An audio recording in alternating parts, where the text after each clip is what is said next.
स्वानंद सुखनेवाशी सद्गुरू जोग महाराजांच्या संस्थेमध्ये गुरुवर्य वैकुंठवासी घुले बाबा होऊन गेले। काय बाबांची एकनिष्ठता होती, घुले बाबा होऊन गेले।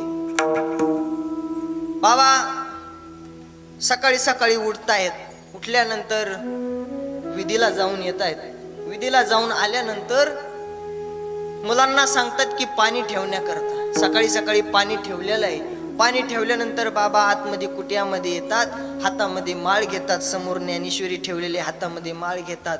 भजन चालू आहे, भजन चालू असतानीच भरपूर वेळ निघून गेला। आता मुलांनी पाणी ठेवलेलं आहे, पाणी गरम झालेलं आहे।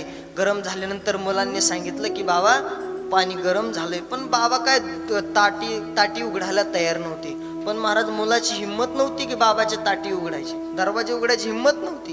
हो, मग नामदास महाराजांना सांगितलं की बाबा काय दार उघडत नाही, बाबांचं पाणी तापलेलं आहे आणि बाबा काय बाहेर येत नाही, तुम्ही काहीतरी करा। मग त्यांनी दरवाजा उघडला, बाबांची माळ हातामध्ये अशीच होती आणि अशीच माळ असताना आणि बाबांनी अशी मान टाकलेली होती, आपला प्राण सोडून दिलेला होता। हो, काय जीवन असेल, तेवढ्यात प्राण सोडून दिला। आणि त्या काळामध्ये चंद्रभागेला भरपूर पूर आलेला होता। पार महाद्वारामध्ये पाणी लागलेलं होतं।